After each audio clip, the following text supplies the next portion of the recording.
Nairobi, not Hollywood. A new image for Africa? In the interview, film director Tom Tikva. Tom Tikva, you're among the 10 most successful German directors in Hollywood. Your film Cloud Atlas is a gigantic international project. But at the same time, here in Germany, another of your films just hit theatres, Nairobi Half-Life, a production made in Africa with up-and-coming talents. This project is just as important to you. Why?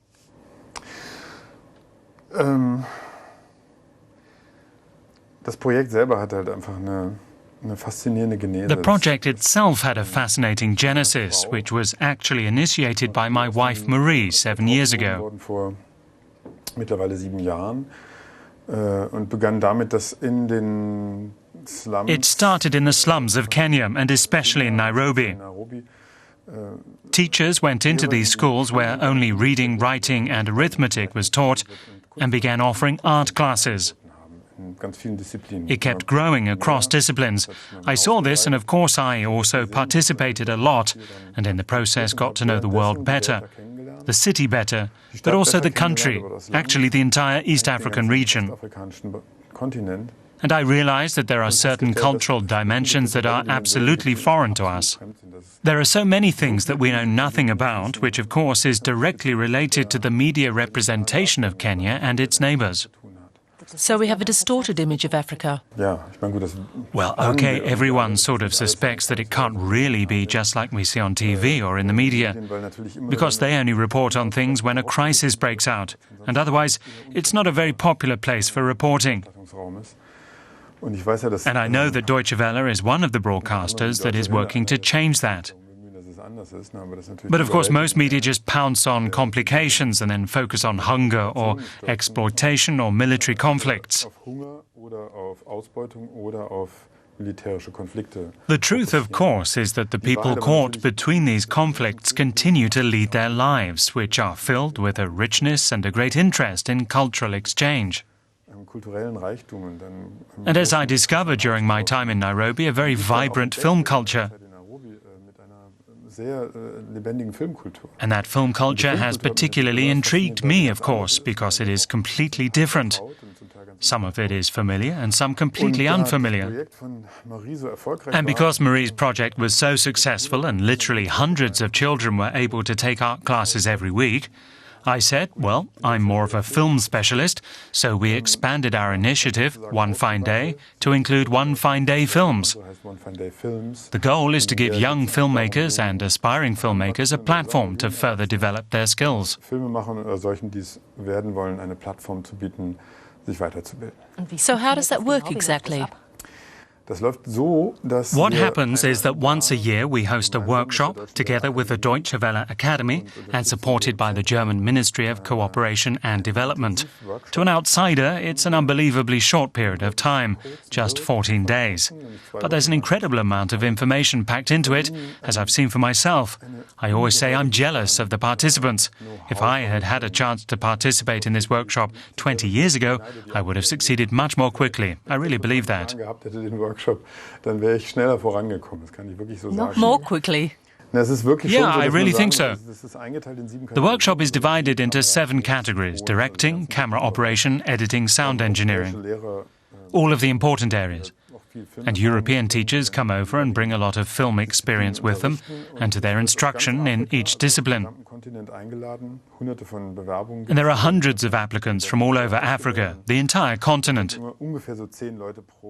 About 10 participants are selected per discipline, so in all it's about 70 people.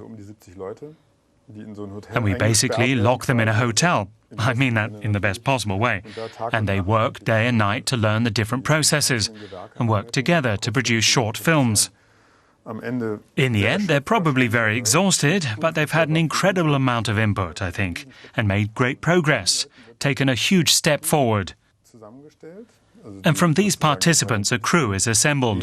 The most talented, so to speak, are able to continue and develop a film, the script for which was written over the course of the year by local artists in a script-writing seminar. And then this team works together to make the film a few months later. wenige Monate später. And the Ministry of Cooperation and Development finances that because it provides people with job training in the form of these workshops. Ja, also die Grundidee ist auch, The basic idea is that the base is in Kenya, but the radius is the whole of Africa. Radius ist ganz Afrika. Kenya was chosen because there is a basic film industry, so to speak. The basic framework is present that would allow a film culture to grow. dafür, dass eine Filmkultur wachsen kann. Because the goal is, on the one hand, to provide a training opportunity through these workshops, which are very intensive, but above all else, we want to stabilize a small industry. So at some point, we've built up enough trust that productions from other countries, and perhaps even from other continents, will bring their projects here because they can get high-quality crews for a good price. Zu durchaus guten Preisen Because they really can get a great, experienced film crew who hold a real range of substantial experience. Think about it. A movie like the one we recently made, Nairobi Half-Life, can compete on an international level. It looks fantastic, even though it was made for relatively little money compared to other films. Could you briefly say something about the content of the film? The story is very dramatic and extremely entertaining. It starts off a bit funny, and there are many humorous parts, but it also has a darker, more dramatic quality to it. A young man named Moise lives in rural Kenya and dreams of becoming an actor. And of course, he's influenced by what he sees on TV, by series and soap operas, and he imagines moving to a big city, to Nairobi, getting an audition and becoming a world-famous actor. And so he takes the bus there. He's totally naive, this young kid in the big city. He gets out of the bus and immediately gets robbed, right down to his underwear. He's wrongly imprisoned. He really has a hard time of it. And then he gets saved by someone who belongs to a gang and gets involved with some bandits. But he secretly gets an audition in a theatre. No one really knows that there even is a theatre in Nairobi. But the film does a good job of portraying the city's theatre scene. Anyway, so the film tells the story of this young man's career, his parallel careers, one as a bandit leader and the other as a rising actor. And that's why the film is called Nairobi Half-Life, because eventually the two halves of his life begin to conflict with each other.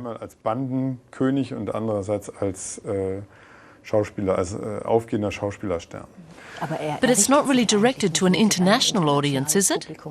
That is precisely what I find so exciting. The film doesn't seem to be aimed at an international audience because it's a film, finally, that deals with regional topics quite seriously, taking on the local dialects and the specific premises, unique to the area. But at the same time, it's so precise and focused on holding the viewer's interest and developing its own aesthetic vision that in truth it ends up being exactly what people around the world want to see. The decisive factor is, and there have been several examples of this in recent years, of films, say, the German film The Lives of Others, which became a worldwide success precisely because it was so specific, because it's such an exact depiction of a very singular world that most people might know a bit about it. They might have heard of communist East Germany and the Stasi, but they don't really know much about it. In America, people knew nothing about it, but everybody wanted to see the film. You've frequently spoken about what surprised you in Nairobi. What did you take with you? What did you learn from making films there? The reason this work is so fulfilling to me, to say nothing of the fact that it's incredibly gratifying to see how successful the production is that it's really another aesthetic world. And in my role as producer, I really limit myself to being someone who will jump in and help if there's a fire, and who is there in the background if confusion arises, but otherwise doesn't get involved. They get to make their movie. They get to do their jobs.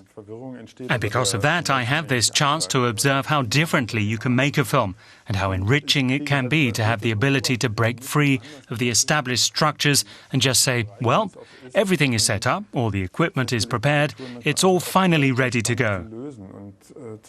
And all of a sudden, the director says, actually, over there would be a much better location, let's move everything over there. In a regular working environment, that would cause total chaos. But the chaos here is a part of the creative process that makes the whole thing very lively. Aber das Chaos ist hier Teil einer kreativen Arbeit, die das so lebendig macht.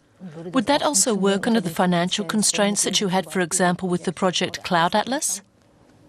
The constraints are almost always the same. You never have enough money. You always have too little, and too little time as well. And that creates an unbelievable amount of pressure. As the director, you really always have to make sure that at some point you put all that aside and concentrate on what counts. And that's the actors.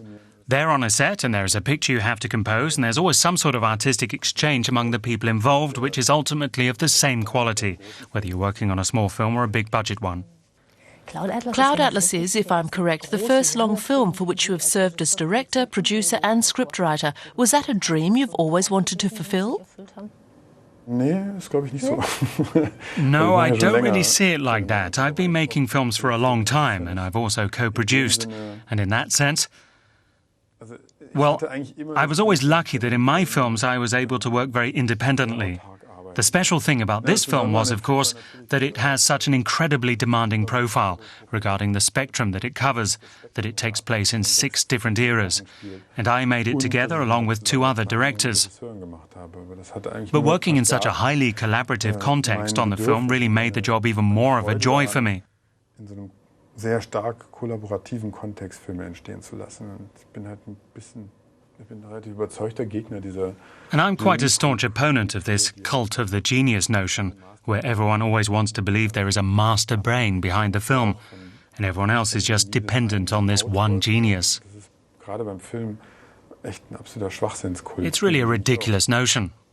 And I've developed a strong aversion to it, because making a film is simply the most cooperative art form in the world, and that's the beauty of it.